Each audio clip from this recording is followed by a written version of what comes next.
নমস্কার। গল্পগুচ্ছের আসরে আমি নিয়মিত গল্প পাঠ করে শোনাচ্ছি, কিছু আপনাদের পছন্দের, কিছু আমার নিজের পছন্দের। শুরু করছি আজকের গল্প।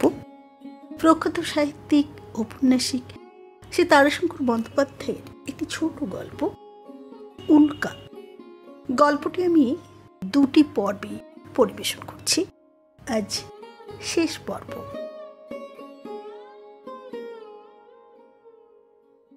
সদ্যোত্থিত হরিচরণ ঘর হইতে বাহির হইয়া আসিয়া পিতার মতোই বিমলাকে বুকে টানিয়া লইয়া কহিলেন, আয় মা, আয়।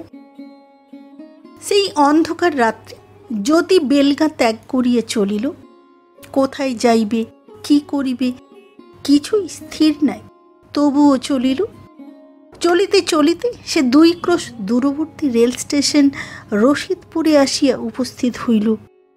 প্ল্যাটফর্মের উপর অস্থিরভাবে পদচারণা করিতে করিতে স্থির করিয়া ফেলিল যে কলিকাতায় যাইবে। কলিকাতা ভবিষ্যৎ গঠনের বিশাল ক্ষেত্র, সে সেইখানে যাইবে। মনে মনে আপনার অত্যুজ্জ্বল ভবিষ্যৎ আঁকিয়া পুলকিত হইয়া উঠিল। টিকিটের ঘণ্টা পড়িতে সে আপনার সঞ্চয় ঝাড়িয়া একখানা হাওড়ার টিকিট কিনিয়া বসিল। সঙ্গে সম্বল অবশিষ্ট রহিল মাত্র 12 আনা পয়সা।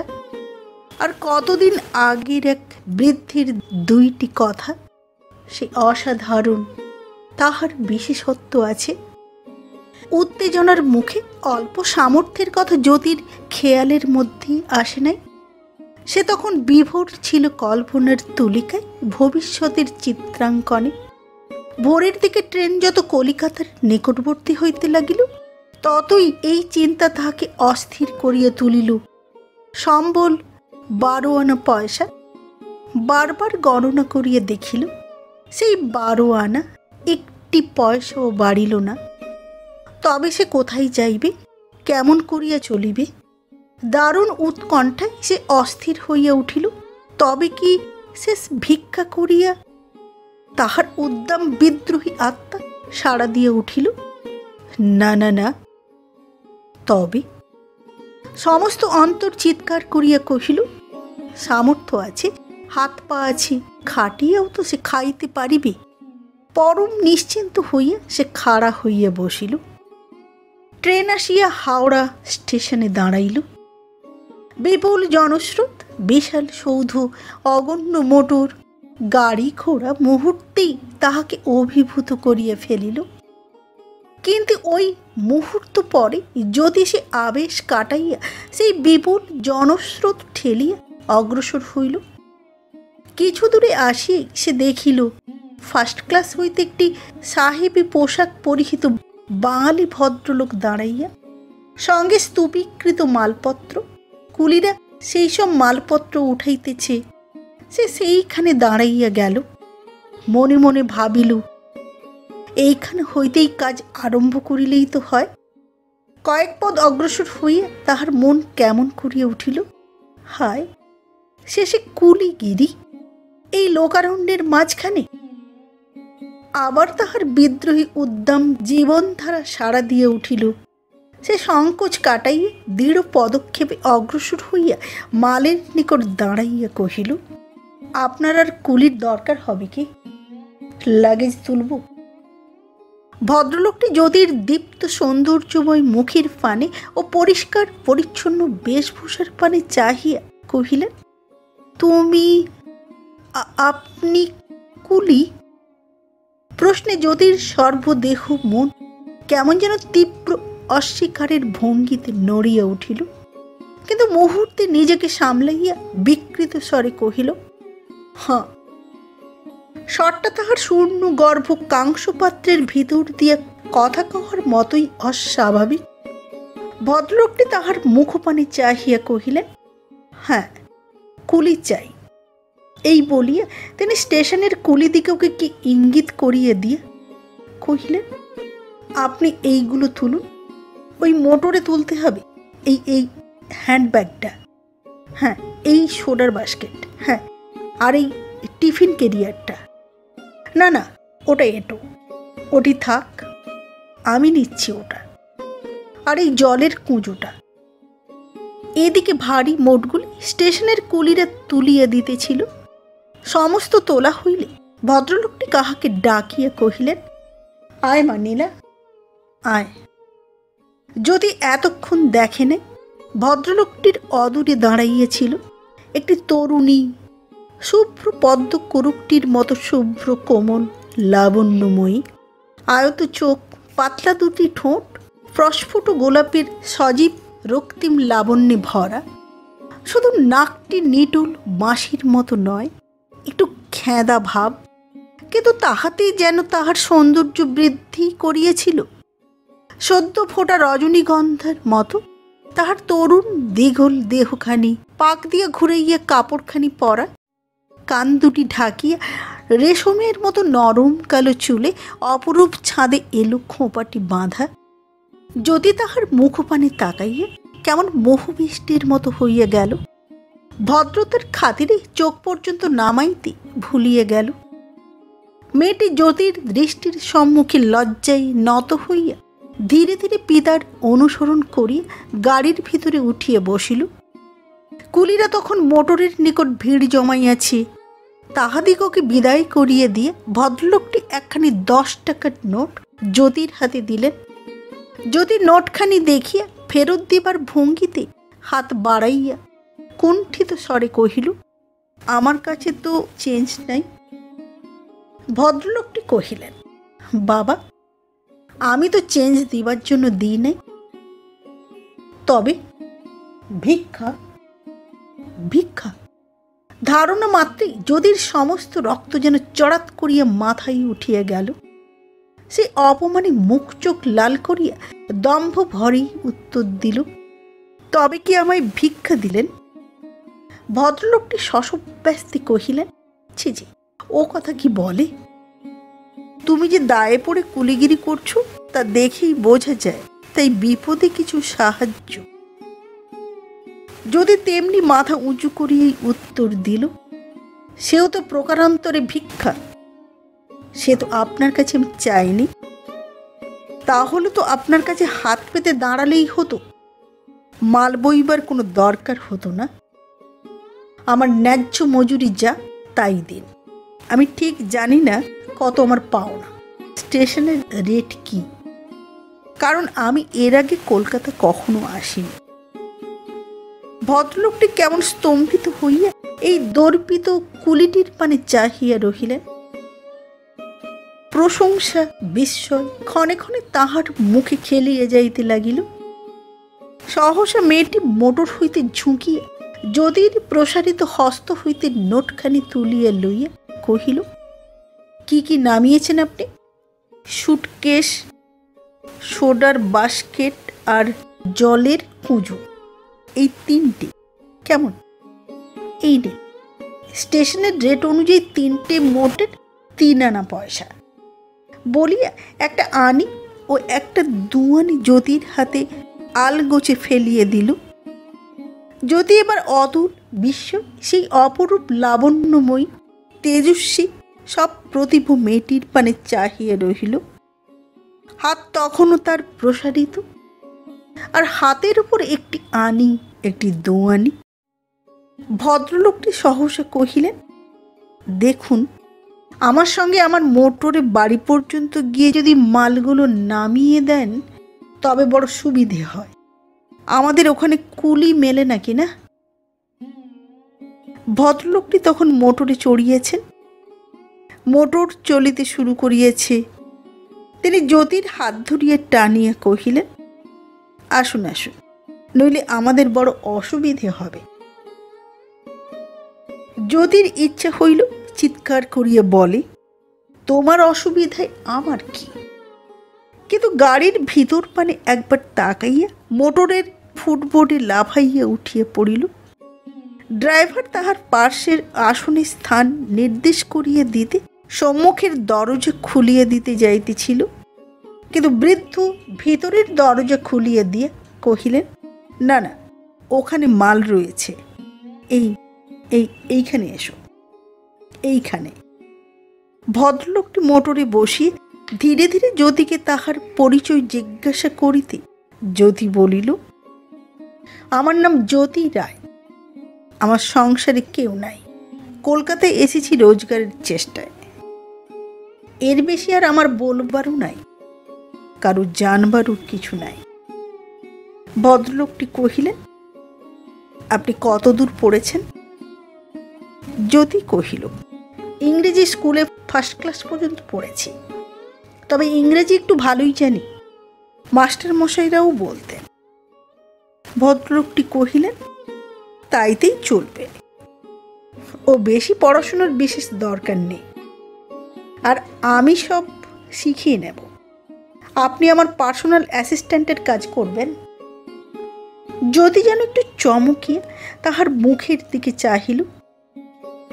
ভদ্রলোকটি হা হা করি হাসিয়া পুনরায় কহিলেন, ওই দেখো, আমার পরিচয়টা তোমায় দেওয়া হয়নি। আমার নাম অনাথ বন্ধু গাঙ্গুলি, ব্যবসা করি। সেই ব্যবসাতেই আমার অ্যাসিস্ট্যান্টের কাজ করবে, আমার বাড়িতেই থাকবে। বাড়িতে বড় কেউ নেই, একা এই মাতৃহীনা মেয়ে নীলা আর চাকর বাকর। থাকার কোনো অসুবিধে হবে না। 50 টাকা করে এখন হাত খরচ পাবে, পরে কাজ শিখলে মাইনে ঠিক করে দেব। থাকার কোনো অসুবিধে হবে না। যদি কথার উত্তর দিল না, আনন্দে নিজের প্রতি একটা শ্রদ্ধার গর্বে তাহার মনটা ভরিয়ে উঠিল। তাহার মন তখন বিপুল দম্ভ ভরেই বলিতেছিল, সে অসাধারণ, তাহার বিশেষত্ব আছে। যদি অনাথবাবুর নিকটেই রহিয়া গেল, তাহার কাজ করে, বাড়িতে থাকে, তাহার কর্মক্ষমতায় অনাথবাবু প্রশংসায় শতমুখ, তাহার মর্যাদাময় ব্যবহারে একান্ত মুগ্ধ। জ্যোতিরও এই স্নেহধারায় জীবনের একটা বড় পরিবর্তন সাধন করিয়াছিল। সে আর সেই নেশাখোর নয়, সে এখন নতুন উচ্চ জীবনের আস্বাদ পাইয়াছে। সে এখন মানুষ হইতে চায়, ভোগ চায়, সংসার চায়, শান্তি চায়। নীলা কিন্তু জ্যোতিকে তেমন সুচক্ষে দেখিতে পারে নাই। জ্যোতির প্রথম দিনের মর্যাদাময় উদ্ধত ব্যবহার যেমন তাহার ভালো লাগিয়েছিল, জ্যোতির দীপ্ত লাবণ্যময় রুক্ষ মূর্তি যেমন তাহাকে মুগ্ধ করিয়েছিল, তেমনি মন্দ লাগিয়েছিল জ্যোতির দীপ্ত বাসনাময় চক্ষের প্রবল তীব্র দৃষ্টি। যে দৃষ্টি দেখিয়া বিমলা শিহরিয়া উঠিয়েছিল, সেই দৃষ্টি দেখিয়া নীলা বিরক্তি ভরে তাহাকে ঘৃণা করিতে চেষ্টা করিল। দাম্ভিক জ্যোতি নীলার এই ঘৃণা বুঝিত, প্রতিদানে তাহাকে ঘৃণা করিবার চেষ্টাও করিত, কিন্তু পারিত না। একটা বিপুল ক্ষুধায় লোলুপ লোভীর মতোই সে নীলার সান্নিধ্যের সন্ধান করিত। নীলা কিন্তু তাহাকে যথাসাধ্য এড়াইয়া চলিত। এক বাড়িতে থাকিও সে কখনো জ্যোতিকে একাকিনী দেখা দিবার সুযোগ দেয় নাই, এবং পর্দার অন্তরালে একমাত্র বস্তু নিজে। জ্যোতির সম্মুখে বাহির হইয়াও অন্দরের পর্দাটাকে ঠেলিয়া প্রবেশাধিকার জ্যোতিকে সে দেয় নাই। সে বৎসর অনাথবাবুর ব্যবসা খুব ফাঁপিয়ে উঠিল। সঙ্গে সঙ্গে জ্যোতির ভাগ্যের উন্নতি হইল। তাহার অঙ্গে এখন সাহেব বাড়ির দামি স্যুট আঁটা, মোটর চড়িয়ে অফিস যাতায়াত করে। অনাথবাবুর কাছে তো তাহার আদরের পরিসীমা নাই। বড় বড় লোকের সঙ্গে জ্যোতিকে পরিচিত করিয়ে দিয়ে বলেন, আমার উন্নতির মূলে এটি যেন আমার পরশ পাথর। এই পরিচয়ে পরিচিত হইতে জ্যোতির উদ্দাম দাম্ভিক মন কিন্তু কিছুতেই চাহিত না। অনাথবাবুর বন্ধু বান্ধব যখন পরিচয় পাইয়া তাহার দিকে অনুগ্রহের হাসি হাসিত, তাহার অন্তরাত্মা তখন চিৎকার করিয়া বলিত, না না না, ওরে ও ধনগর্বীর দল, সে ভিখারি নয়, সে ভিখারি নয়, সে কাহারও অনুগ্রহ চাহে না। কিন্তু ভদ্রতার খাতির মুখে জোর করিয়া হাসিয়া নমস্কার করিয়া নীরব থাকিত। দেখিতে দেখিতে এই গুমট আগুন একদিন জ্বলিয়া উঠিল। সেদিন অফিসে আসিয়া মোটর হইতে নামিয়ে জ্যোতি কহিল, মোটর তাহলে স্টেশনে যাক, নীলাদেবী তো একটার গাড়িতেই হুগলি থেকে আসবেন। অনাথবাবু কহিলেন, না, সে আমি ঘোড়ার গাড়ি নিয়ে যেতে কোচম্যানকে বলে এসেছি। আজ মোটরের অনেক দরকার আছে। তুমি ল্যাম্বার্টের ফাইলটা নিয়ে এসো দিকে। ব্যাটার একটা হেস্তনেস্ত করতেই হবে। ব্যাটা শুনছি বিলেত থেকে ফিরেছে। যদি ফাইল লইয়া অনাথবাবুর কক্ষে প্রবেশ করিয়া ফাইল দেখিতে বসিল, অনাথবাবু সমস্ত বুঝাইয়া দিতে লাগিলেন। এমন সময়, হ্যালো মিস্টার গাঙ্গুলি, কেমন আছো বলিয়া একটি সাহেব বিনা এত্তালায় ঘরের মধ্যে প্রবেশ করিয়া একখানা চেয়ার টানিয়া টেবিলের ধারেই বসিয়া পড়িল। না করিল ভদ্রতানুযায়ী সম্ভাষণ, না করিল টুপি খুলিয়া ভদ্র ব্যবহার। যদি উত্তপ্ত হইয়া উঠিল। অনাথবাবু কিছু বলিবার পূর্বে সাহেবটি পুনরায় কহিল, তোমার রাস্তায় কুড়িয়ে আনা ভাগ্যবান ভিখারিটা কই? সেই জটি। যদির দেহের ভিতর রক্ত টকবক করিয়া ফুটিয়া উঠিল। এই লোকটি মিস্টার ল্যাম্বার্ট, একজন ঘাগি বৃদ্ধ দালাল আর ব্যবসায়ী জীবনে অনাথবাবুর দক্ষিণ হস্ত। অন্যায় পন্থায় ব্যবসায়ীর শ্রীবৃদ্ধি সাধনে এমন সহায়টি কেহ ছিল না, আর বুঝি মেলেও না। অনাথবাবুর অফিসেও তাহার অপ্রতিহত প্রতাপ ছিল, কিন্তু যদি তাহাকে দেখে নাই, যদি অনাথবাবুর আশ্রয়ে আসিবার পূর্বে সে বিলাত গিয়াছিল, বিলাত হইতে ফিরিয়া আজই সে অফিসে আসিয়াছে। অনাথবাবু কিন্তু ল্যাম্বার্টকে দেখিয়ে মুখে সানন্দ সম্ভাষণ করিলেন বটে, কিন্তু কিছু বিব্রত হইয়া পড়িলেন। কারণ টেবিলের উপর ল্যাম্বার্ট সংক্রান্ত গোপনীয় কাগজগুলি তখনও ছড়ানো। অনাথবাবু তাড়াতাড়ি কাগজগুলি গুটাইতে গুটাইতে তাহার সহিত আলাপ করিতে লাগিলেন, কিন্তু অনাথবাবুর এই বিব্রত ভাবে কাগজ সরাইবার চেষ্টা চতুর দালালের তীক্ষ্ণ দৃষ্টি এড়াইল না। সে তাড়াতাড়ি টেবিলের উপর ঝুঁকিয়া কাগজগুলোর লেখা পড়িবার চেষ্টা করিয়া আন্দাজেই কহিল, এগুলো কি? আমার কাগজ বলেই বোধ হচ্ছে না। বলিয়ে সে কাগজগুলো টানিয়া লইবার জন্য হাত বাড়াইল। উত্তপ্ত যদি লোকটার এই অসহনীয় স্পর্ধায় জ্বলিয়া উঠিল। লোকটা কাগজে হাত দিবার পূর্বে যদি ক্ষিপ্র হস্তে কাগজগুলো টানিয়া লইয়া আপনার পিছন দিকে লুকাইয়া অতি দীপ্ত ভাবেই কহিল, তুমি কি ভদ্রলোক? অপমানে মুখ চোখ লাল করিয়া সাহেব কহিলেন, কোন সাহসে তুমি? যদি তাহার মুখের কথা কাড়িয়া লইয়া কহিল, তোমার অভদ্র ব্যবহার দেখেই বলছি, তুমি ভদ্রলোকের সঙ্গে কথা কইতে জানো না, ভদ্র ব্যবহার করতে জানো না, নইলে মিস্টার গাঙ্গুলির সামনে নিশ্চয়ই টুপি খুলতে। আবার তুমি তার ভদ্রতার সুবিধা গ্রহণ করে গোপনীয় কাগজপত্র দেখতে চাও। সাহেব অগ্নিমূর্তি হইয়া জ্যোতির উপর ঝাঁপাইয়া পড়িল, কিন্তু সে ক্ষীণকায় বৃদ্ধ আর জ্যোতি সবল যুবা। যদি অনায়াসে আপনাকে মুক্ত করিয়া সাহেবের ঘাড় ধরিয়া শুধু ঘর হইতে নয়, একেবারে অফিস হইতে বাহির করিয়া দিয়া আসিল। সাহেব রোষস্ফীত কণ্ঠে, আমি দেখে নেব, আমি দেখে নেব বলি গায়ের ধুলা ঝাড়িতে ঝাড়িতে চলিয়া গেল। যদি ফিরিয়া আসে দেখিল অনাথবাবু টেবিলে মুখ লুকাইয়া যেন কাঁদিতেছেন। সে স্তম্ভিত হইয়া গেল। পদশব্দে অনাথবাবু মুখ তুলিয়া উতলার মতো অশ্রুরুদ্ধ কণ্ঠে বলিয়া উঠিলেন, কি করলে, কি করলে তুমি? ল্যাম্বার্টকে তাড়িয়ে দিলে? ও যে আমায় পথে বসাবে, আমায় জেলে যেতে হবে। ও আমি দুধ দিয়ে কালসাপ পুষেছিলুম। যদি স্তম্ভিত হইয়া কিছুক্ষণ দাঁড়াইয়া রহিল, তারপর পকেট হইতে কতকগুলা কাগজপত্র একগোছা চাবি টেবিলের উপর ফেলিয়ে দিয়া কহিল, আমি চললুম। অফিস হইতে বাহির হইয়া যদি স্থির করিল, না আর কলিকাতা নয়, এখান হইতে সে পলাইবে। এখানে এখন অন্য একটা চাকরি জুটাইয়া লওয়া তাহার পক্ষে কঠিন নয়। বহু সম্ভ্রান্ত ব্যবসায়ীর সহিত সে পরিচিত, কিন্তু এ সম্প্রদায়টার উপরেই তাহার ঘৃণা জন্মিয়া গিয়েছে। অতি বড় স্বার্থপর ইহারা, স্বার্থই ইহাদের দুনিয়ার সবচেয়ে বড় জিনিস। আর এখানে থাকিলে সে অনাথবাবুকে এড়াইয়া চলিতে পারিবে না। কোনোদিন আপনার অজ্ঞাতসারেই হয়তো তাহার দুয়ারে মাথা গুঁজিয়ে দাঁড়াইবে, শুধু তাহাকে দেখিবার জন্য। তাহার মনের মধ্যে শুভ্র পদ্ম করুকটির মতো লাবণ্য ভরা একখানি ছবি ভাসিয়ে উঠিল। সে স্টেশনে যাইবার জন্য একখানা চলন্ত ট্রামে উঠিয়া পড়িল। পকেট নোটকেসটা বাহির করিয়া সম্বল গণনা করিয়া দেখিল প্রায় 50 টাকা আছে। একবার মনে হইল, তাই তো, এই অল্প সম্বল। পরক্ষণে সে হাসিল।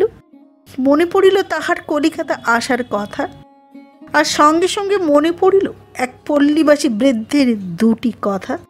সে অসাধারণ, তাহার বিশেষত্ব আছে। ট্রামখানা হাওড়া ব্রিজের সম্মুখে আসিয়া দাঁড়াইতেই সে নামিয়া পড়িল। তখন সেখানে উভয় পার্শ্বের ফুটপাতে ভীষণ জনতা জমিয়ে গিয়েছে। সকলে হাহা করিতেছে। আরেকটা ঘোড়ার গাড়ির বিপুলকায় ঘোড়া উত্তেজিত হইয়া উন্মত্তের মতো ছুটিবার প্রয়াস পাইতেছে। কোচম্যান প্রাণপণ শক্তিতে তাহাকে রুখিবার চেষ্টা করিতেছে। হই যা, লাগাম ছিঁড়িয়া গেল, ঘোড়াটা ছুটিল, মুহূর্তেই গাড়িখানা চূর্ণ হইয়া যাইবে। যদি নামিয়া গাড়িখানার দিকে একবার তাকাইয়েই ছুটিল, হি কি, এই যে অনাথবাবুর গাড়ি। আর ওই যে গাড়ির ভিতর দেখা যাইতেছে একখানি ঢাকাই শাড়ির অঞ্চল প্রান্ত, নীলা। হ্যাঁ, সেই তো আজ একটার গাড়িতে তাহার মাসির বাড়ি হুগলি হইতে ফিরিবে। উন্মত্তের মতো অগ্রসর হইয়া ছিন্ন বলগা ঘোড়াটা ছুটিবার মুখেই তাহার ছিন্ন লাগাম ধরিয়া বিপুল বলে আকর্ষণ করিল। তাহাকে মারাইয়া 2-4 পদ গিয়ে ঘোড়াটা দাঁড়াইয়া গেল। তখন কোচম্যান সহিস আসিয়া ঘোড়াটাকে ধরিতেই ছিন্ন বেশ রক্তাক্ত কলেবর জ্যোতি কাঁপিতে কাঁপিতে গাড়ির নিকট আসিয়া অতি ব্যগ্রভাবে 2টি হাত বাড়াইয়া ডাকিল। সে বুঝি কণ্ঠস্বর নয়, সমস্ত অন্তর তাহার ব্যাকুল আগ্রহে জ্বলিয়া উঠিল। নীলা, নীলা, নেমে এসো, নেমে এসো। তখন আর অভিমান নাই, উপেক্ষার বিনিময়ে তখন আর উপেক্ষা দিতে চায় না। তাহার আহত বুঝি মরণোন্মুখ হিয়াখানির আবরণে দয়িতাকে সবল বিপদ হইতে আগুলিয়া রাখিতে চায়। তাহার প্রদীপ্ত চক্ষু অন্তরের পরম আগ্রহে ঝকমক করিয়া উঠিল। গাড়িখানা থামিতেই ভয়ার্ত নীলা গাড়ি হইতে নামিতে গিয়া দেখিল সম্মুখে 2 হাত বাড়াইয়া জ্যোতি। আর তাহার সেই প্রদীপ্ত আকাঙ্ক্ষাময় দৃষ্টি আরো দীপ্ত, আরো তীব্র।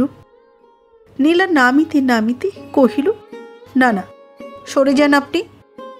হ্যাঁ, এ কি, হ্যাঁ, এ কি, এত রক্ত! প্রথম কয়টি নির্মম উপেক্ষায়, না না, সরে যান। কথা শেষ হইতে না হইতেই জ্যোতির সম্মুখে সমস্ত আধার হইয়া আসিল। সে অবশ দেহে পড়িয়া যাইতেছিল।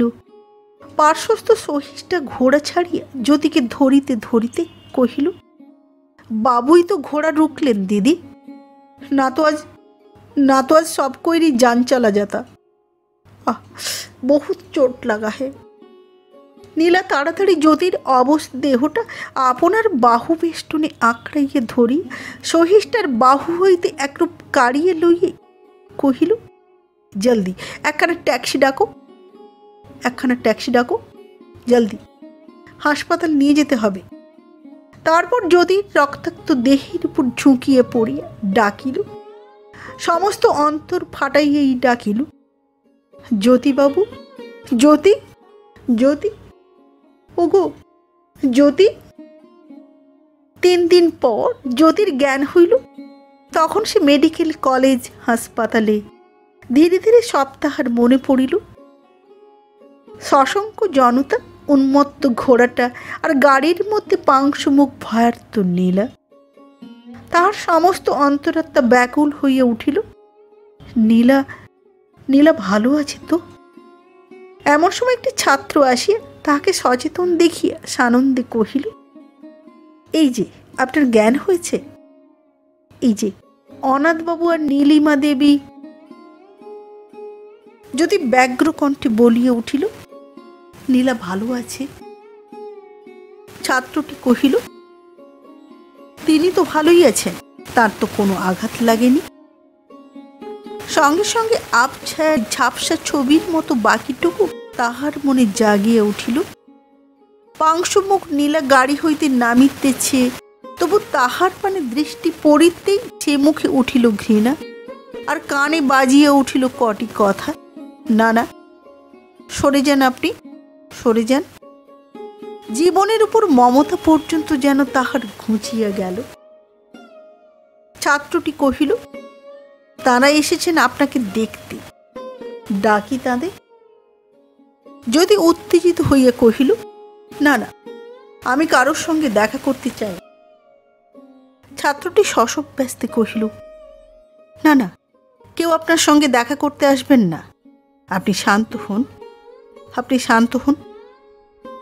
যদি সবলে পাশ ফিরিয়া দেওয়ালের দিকে মুখ করিয়া আপন মনে মৃদুকণ্ঠে বলিতে লাগিল, কৃতজ্ঞতা, জীবনের দান পেয়েছি, সে পেয়েছি দুটি কথায়। না না, সরে যান, আপনি সরে যান। তারপর দীর্ঘশ্বাস ফেলিয়া চুপ করিল। ছাত্রটি যদি শান্ত হইয়াছে দেখিয়া ধীরে ধীরে বাহির হইয়া গেল। ছাত্রটি আসিয়া উগ্রীব নীলা ও অনাথবাবুকে কহিল, তিনি বেশ ভালোই আছেন, জ্ঞান হয়েছে। নীলার মুখে পুলকোচ্ছ্বাসের রক্তপ্রবাহ খেলিয়া গেল, চক্ষু দুটি উজ্জ্বল হইয়া উঠিল। ব্যগ্র কণ্ঠে কহিল, জ্ঞান হয়েছে? এসো বাবা, দেখে আসি।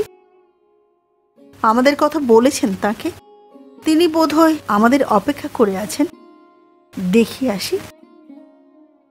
ছাত্রটি গমনোদ্যতা নীলাকে বাধা দিয়ে কহিল, না না, এখন যাবেন না। নীলা একটু বিরক্ত হইয়া দাঁড়াইয়া কহিল, কেন? কণ্ঠস্বরে এমন ভাব ফুটিয়া উঠিল যেন তাহার ন্যায্য অধিকারের কোনো অনধিকারী বাধা দিতেছে।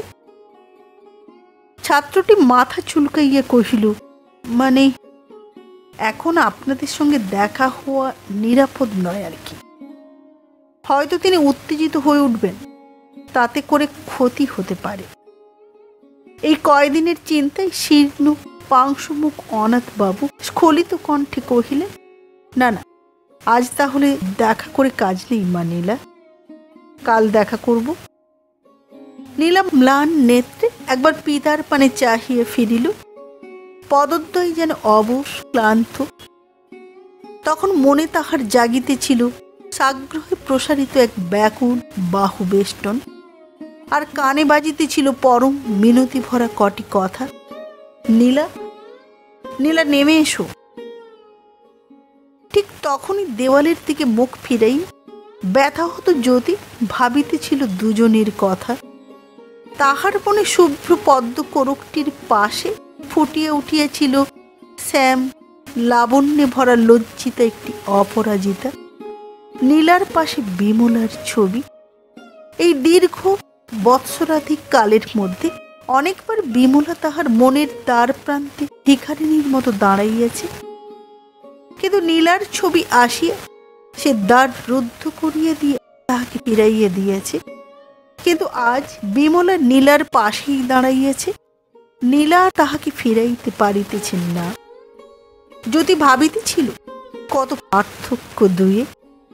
বিমলা চরম অপমানের প্রতিদানে তাহার অঙ্গের আগুন বুকে জড়াইয়া ধরিয়া দিল জীবন, আর নীলা আনুগত্যের বিনিময় নিজের জীবন বিপন্ন করিয়া জীবন রক্ষা করার প্রতিদানে দিল ঘৃণা, মর্মঘাতী প্রত্যাখ্যান। পরদিন প্রাতে উঠিয়ে নীলা বাহিরে যাইবার জন্য প্রস্তুত হইতে লাগিল। সাজসজ্জার প্রতি নীলার কোনোদিনই খুব বেশি লক্ষ্য ছিল না। সে তাড়াতাড়ি সামনে যাহা পাইল তাহাই টানিয়া পড়িয়া বাহির হইবার মুখেই থমকিয়া দাঁড়াইল। কেমন যেন মনে হইল এ সজ্জাটা বেশ ভালো হইল না, পাল্টাইয়া যাওয়া উচিত। সে ফিরিয়া বাক্স খুলিয়া কাপড় চোপড় উলট পালট করিয়াও স্থির করিতে পারিল না কোন কাপড়টা তাহার আজ পছন্দ হইতেছে, কোন কাপড়ে তাহাকে ভালো মানাইবে। সহসা সে ব্যস্ত সমস্ত হইয়া সর্বোপরি রক্ষিত নীল রঙের ঢাকাই শাড়িটি বাহির করিয়া বেশ পরিবর্তন করিল। নিচে নামিয়া সে একেবারে পিতার কক্ষে প্রবেশ করিয়া দেখিল অনাথবাবু গালে হাত দিয়ে তখনও বিছানাতেই বসিয়া। তাহার মুখ যেন অবসন্ন, চোখের কোলে কালি পড়িয়াছে, যেন অনিদ্রায় তিনি সারা রাত্রি কাটাইয়াছেন। উৎসুক নীলার চোখে এগুলি পড়িল না। সে অনুযোগের সুরে কহিল, এখনো বিছানায় বসে বাবা? অনাথবাবু যথাসম্ভব নিজেকে প্রফুল্ল করিয়া কহিলেন, এই তো সবে 8টা বাজে মা। এ উত্তরে নীলা যেন অতি ম্লান হইয়া গেল। সে ধীরে ঘর হইতে চলিয়া যাইতেছিল, কিন্তু অনাথবাবু ডাকিলেন, নীলা। অনাথবাবু কহিলেন, হোক গে সকালবেলা, চল আমরা এক্ষুনি যাই। হাউস সার্জেন্টকে একটু অনুরোধ করলেই দেখা করতে দেবেন। মুখ তুলিয়া চাহিতেই এইবার নীলার চক্ষু পড়িল পিতার মুখের দিকে। তাহার ক্লান্ত অবসন্ন মুখছবি দেখিয়া সে শিহরিয়া উঠিল। তাড়াতাড়ি পিতার পাশে বসিয়া তাহার গলা জড়াইয়া ধরিয়া আর্ত স্বরেই কহিল, এ কি বাবা, তোমার কি অসুখ করেছে? না না বাবা, এই অবস্থায় তোমার কোথাও যাওয়া হতে পারে না, ডাক্তার ডাকাও এক্ষুনি। অনাথবাবু ম্লান হাসি হাসিয়া কহিলেন, না মা, অসুখ করেনি, তবে ব্যবসার চিন্তায় সারা রাত্রিকাল ঘুম হয়নি। লাম্বার্ট রেগে আমার সর্বনাশ করতে বসেছে, আটকাবার কোনো পথ নেই, সে আমার সব জানে। নীলা সান্ত্বনা দিবার ভঙ্গিতে স্নেহমাখা সুরে কহিল, যা হবার হবে, ভেবে কেন সারা হচ্ছ বাবা? অনাথবাবু কহিলেন, লোভ জয় করা বড় কঠিন নীলা, আর টাকার লোভটাই বুঝি সবচেয়ে বড় লোভ। লোভ জয় করা বড় কঠিন নীলা। নইলে নীলা, যদি যে অবস্থায় লাম্বার্টকে তাড়িয়ে দিয়েছিল, লোভ জয় করতে পারলে আমিও ঠিক তাই করতুম মা। যা যা হবার হবে, চল, আর দেরি করব না। সেদিন জ্যোতি উঠিয়ে বসিয়েছিল। তাহার উদ্দাম মন যেন একটা প্রবল আকাঙ্ক্ষায় আপন দেহখানাকে সুস্থ করিবার প্রয়াস পাইতেছিল। শ্যাম কমল অপরাজিতার মালা গলায় পরিবার জন্য তাহার হৃদয় পরম ব্যগ্রভাবে বেলগাঁয়ে ফিরিতে চাহিতেছিল। খোলা জানালা দিয়ে তাহার দৃষ্টি কলিকাতার রৌদ্রোজ্জ্বল হর্মরাজি ভেদ করিয়া ফিরিতেছিল ছায়া নিবিড় বেলগাঁয়ের একখানি গোময় লিপ্ত অঙ্গনে। একটি ছাত্র আসিয়া কহিল, আপনার আত্মীয়, দেখা করতে চান? যদি স্বপ্রথিদের মতো কহিল, কে? কাকা। ছাত্রটি কহিল, তা তো জানি নে, তবে নাম বললেন অনাথবাবু আর নীলিমা দেবী। যদি পাগলের মতো বলিয়া উঠিল, না না না, আমায় কি বাঁচতে দেবে না এরা, আমি কারোর সঙ্গে দেখা করব না। ছাত্রটি একটু বিস্মিত হইয়া চলিয়া গেল। যদি ক্লান্ত হইয়া শুইয়া পড়িল, কিন্তু মনে আবার জাগিয়া উঠিল পদ্ম কোরকটির মতো সুন্দর একটি ছবি। বাহিরে বসিয়া নীলা ক্ষণে ক্ষণে চঞ্চল হইয়া উঠিতেছিল। ছাত্রটি ফিরিয়া আসিতে সে উঠিয়া দাঁড়াই ভিতরে যাইবার জন্য পা বাড়াইল। ছেলেটি একটু দুঃখিত ভাবেই বলিল, না, তিনি দেখা করতে চান না। নীলার সর্বাঙ্গ যেন হিম হইয়া গেল। রক্তহীন বিবর্ণ মুখে নিশ্চল কাঠের মূর্তির মতোই দাঁড়াইয়া রহিল, এক পা তখনও ভিতরের দিকে বাড়ানো। অনাথবাবু ব্যাকুল উৎকণ্ঠার সহিত বলিয়া উঠিলেন, দেখা করতে চান না? আমাদের নাম করেছিলেন। নীলা আর ছেলেটি কহিল, হ্যাঁ, অনাথবাবু আর নীলিমা দেবী। অনাথবাবু বলিলেন, হ্যাঁ, তিনি কি বললেন?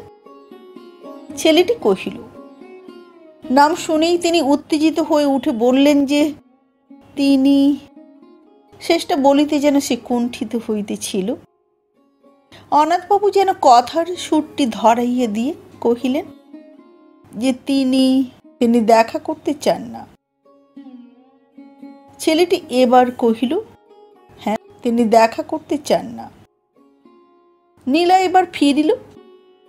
সে তাড়াতাড়ি পিতার হাত ধরিয়া টানিয়া কহিল, এসো বাবা, এসো, দেরি হয়ে যাচ্ছে, তোমায় অফিস যেতে হবে আবার। অনাথবাবু কিছুই বলিলেন না। যন্ত্রচালিতের মতো নীলার অনুসরণ করিয়া মোটরে উঠিলেন, কিন্তু মোটর চলিবার পূর্বেই কহিলেন, তাই তো, জ্যোতি কিরকমটা হলো একবার দেখে এলে হতো না মা? নীলা যেন বিচলিত, বাষ্প ভারাক্রান্ত কণ্ঠে কহিল, কাজ নেই বাবা।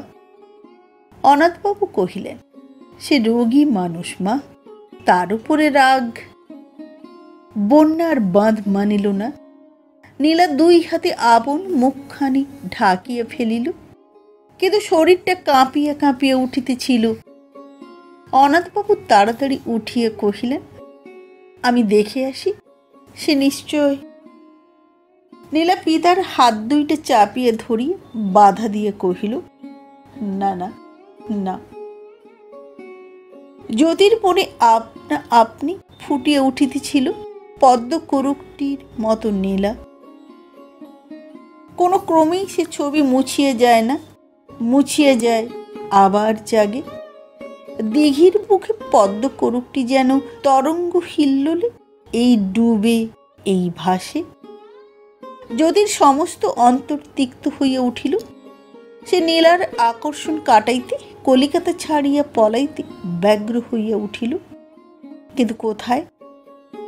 তাহার মন বলিয়া উঠিল বেলগাঁয়ে, তাহার আপনজনের বুকে, তাহার খুড়া খুড়ি আর সেই সর্বংসহা নিরভিমানিনী বিমলার কাছে। যদি উঠিয়া বসিয়া ভাবিতে লাগিল, আবার হয়তো কাল কৃতজ্ঞতার পালা গাহিতে ইহারা আসিবে। তখন সন্ধ্যা হইয়া আসিতেছিল, লোকজন বড় কেহ ছিল না। যদি খাট ধরিয়া ধীরে ধীরে উঠিয়া দাঁড়াইল, ক্ষত স্থানগুলো চার পাইয়া টনটন করিয়া উঠিল। কিন্তু উদ্দাম মনের সবল ইচ্ছায় কোনো এক অদৃশ্য প্রবল আকর্ষণে সব ভুলিয়া বিছানার চাদরখানা মুড়ি দিয়ে দুই এক পা ধীরে ধীরে চলিয়ে ক্রমে দ্রুততর গতিতে ঘর হইতে বাহির হইয়া পড়িল। সন্ধ্যার আবছায় মেডিকেল কলেজের গাছগুলোর ঘনান্ধকার আড়ালে আড়ালে সকলের অলক্ষ্যে সে গেট অতিক্রম করিয়া রাস্তায় আসিয়া পড়িল। একখানা চলন্ত ট্যাক্সি দেখিয়ে সে ট্যাক্সি থামাইয়া চড়িয়া বসিয়া কহিল, চলো হাওড়া স্টেশন। সামান্য দূর গিয়েই তাহার সম্বলের কথা মনে হইতেই প্রাণটা কেমন করিয়া উঠিল। সঙ্গে কিছুই তো নাই।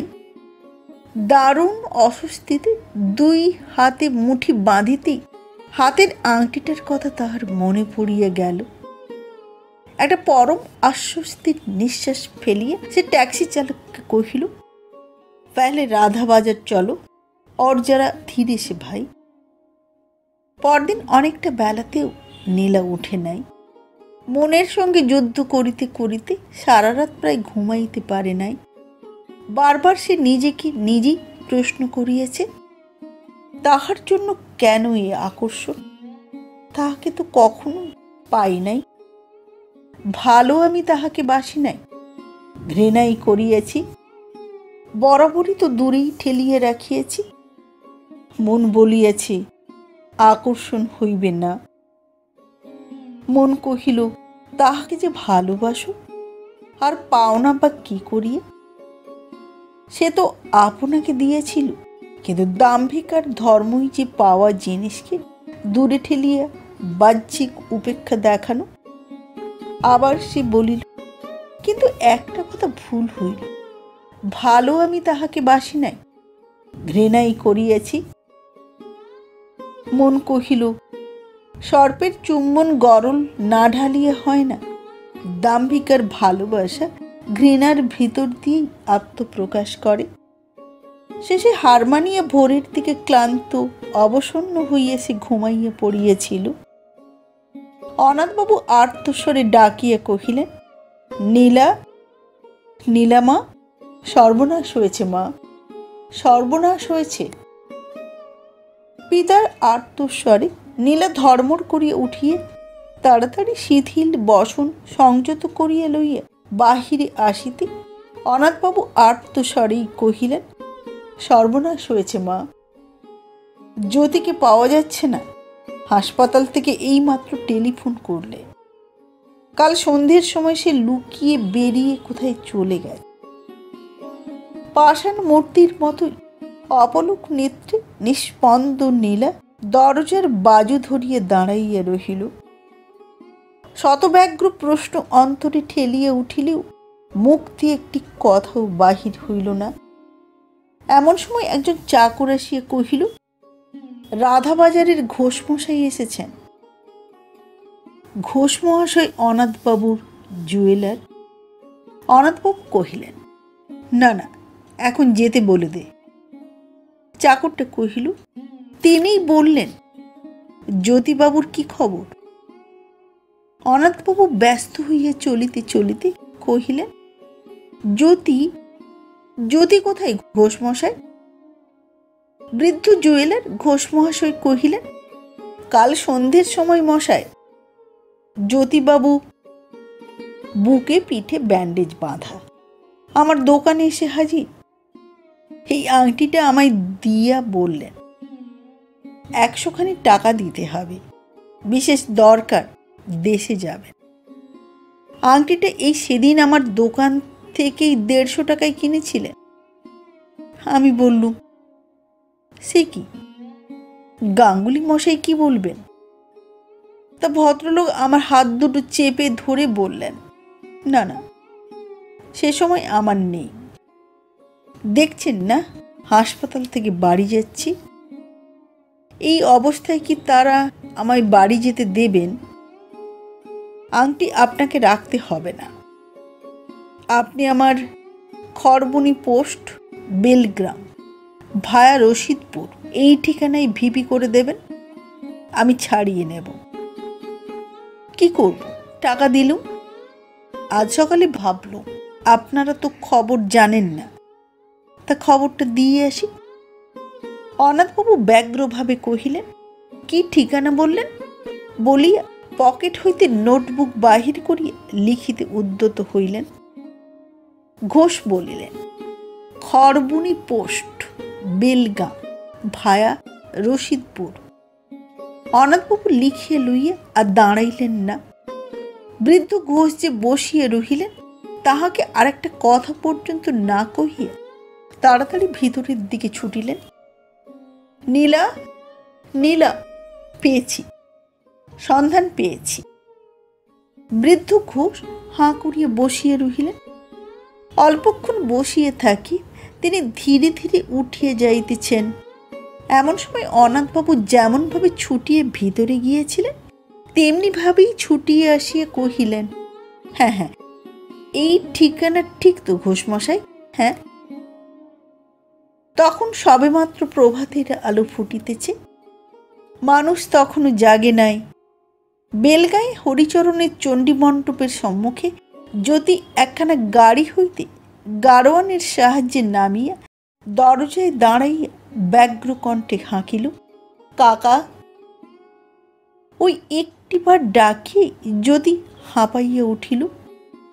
গাড়োয়ান তাহার এই শ্রান্ত ভাব লক্ষ্য করিয়া ব্যস্ত হইয়া গৃহকর্তার উদ্দেশ্যে হাঁকিল, বাবু, বাবু। ধীরে ধীরে বহির্দ্বার খুলিয়া দ্বারের পার্শ্বে আত্মগোপন করিয়া কে একজন মৃদু কণ্ঠে কহিল, কে? কণ্ঠস্বরে যদি চিনিল সে কে।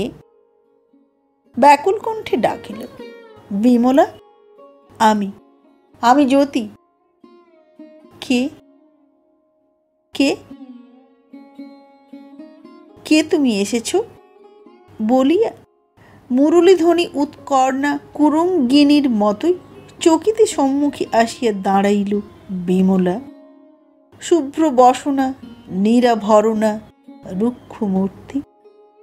দেহের উপর যত অত্যাচার হইয়াছিল সব তুচ্ছ করিয়াছিল মন, কিন্তু বিমলার এই বিধবার মূর্তি সব আনন্দের মাথায় বাঝা নিয়ে মনের সঙ্গে সঙ্গে এক মুহূর্তে জ্যোতিকে যেন ভাঙিয়া দিল। সে কি দেখল ভগবান বলিয়া সে ঢলিয়া পড়িল। বিমল তাহার পতনোন্মুখ দেহখানা সবলে আঁকড়াইয়া ধরিয়া আর্ত কণ্ঠে চিৎকার করিয়া উঠিল, কে কি হলো? মেসোমশাই, মেসোমশাই, মেসোমশাই। সারাদিন অজ্ঞান অবস্থাতেই জ্যোতির কাটিয়া গেল। হরিচরণ বাবু শহর হইতে ডাক্তার আনাইয়াছেন, কিন্তু নিজে এত ব্যাকুল হইয়া পড়িয়াছেন যে ক্রমাগত তিনি বাহিরেই ফিরিতেছেন, ঘরে ঢুকিতেও সাহস পাইতেছেন না। হরসুন্দরী আজ মায়ের মতো জ্যোতির মাথার শিওর নির্বাক নিস্পন্দ, কোনো দিকে দৃষ্টি নাই।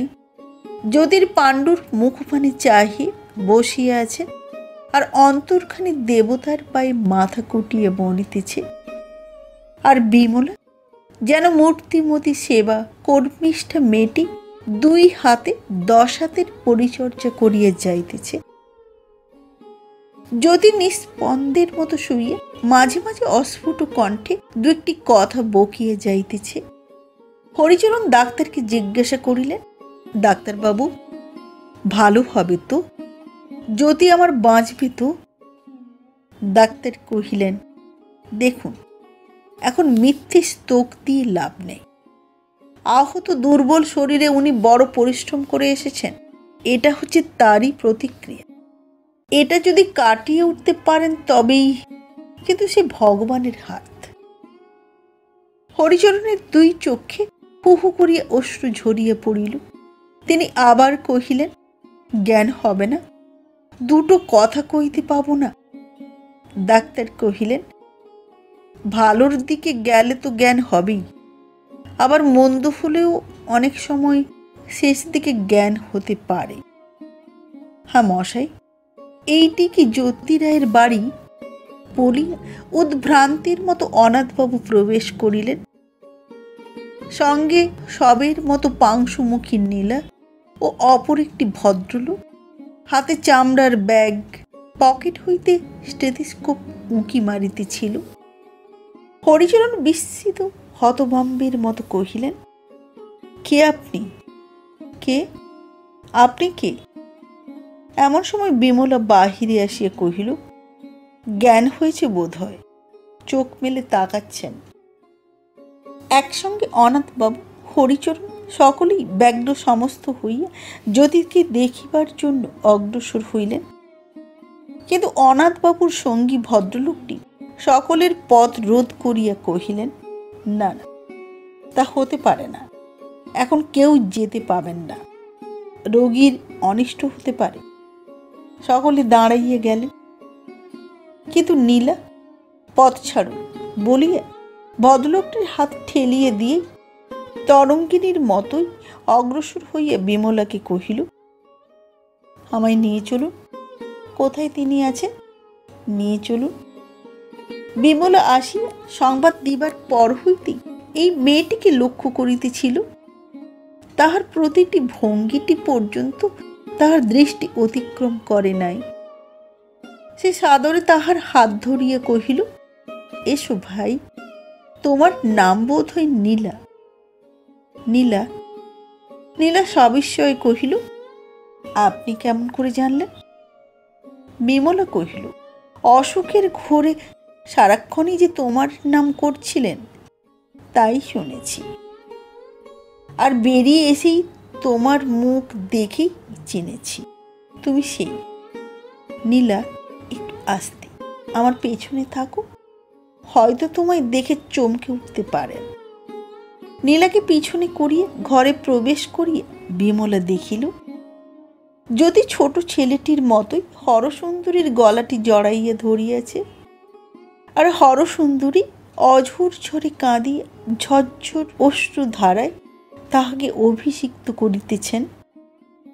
পদশব্দে মুখ ফিরাইতেই জ্যোতি দেখিল সেই নিরাভরণা শুভ্র বসনা বিমলা, নয়নের চিরকোমল দৃষ্টি যেন ম্লান ব্যথা ভরা।